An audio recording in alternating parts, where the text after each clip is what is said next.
If your iPad suddenly won't connect as a second display for your Mac, the problem is usually something simple in Apple's setup requirements.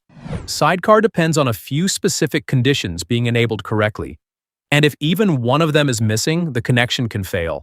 The good news is that most Sidecar problems can be fixed in just a few minutes without reinstalling anything. In this guide, we'll go step by step through the most important checks Apple recommends.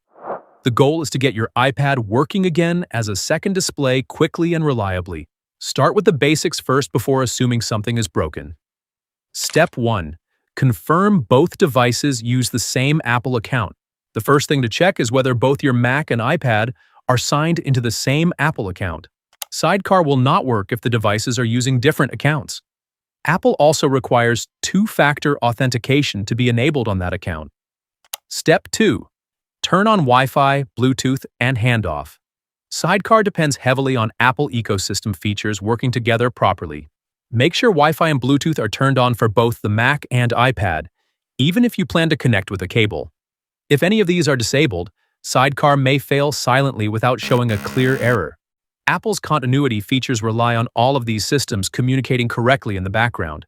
Turning them on fixes a large number of Sidecar connection issues immediately. Step 3. Keep devices nearby. If you're using Sidecar wirelessly, distance matters more than many people realize. Your Mac and iPad should be physically close together with a stable wireless connection. Thick walls, interference, or moving too far away can interrupt the connection or prevent it from starting. Try placing the devices side by side while troubleshooting. This helps eliminate range issues quickly. Wireless Sidecar is designed for nearby use, not long-distance connectivity across rooms. Step 4. Make sure Hotspot sharing is off. This is a surprisingly common issue that catches a lot of users. If personal hotspot is enabled on your iPad or Mac, Sidecar may not connect properly. Step 5. If using USB, trust the Mac from the iPad.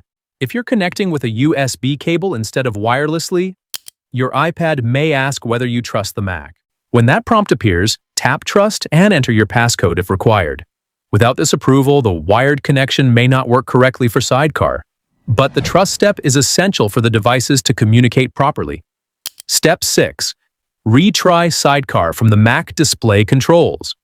Once all the setup requirements are confirmed, try reconnecting Sidecar directly from your Mac. Open Control Center or Display Settings on the Mac, and look for the option to add or mirror displays. Then, retry the connection from Mac display controls. These are the exact setup rules Apple relies on for Sidecar to function correctly. Most users can solve the problem in just a few minutes once they know what to check.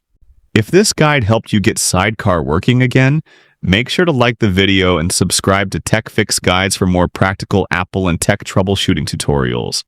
And in the comments tell me, are you using Sidecar wirelessly or with a USB cable?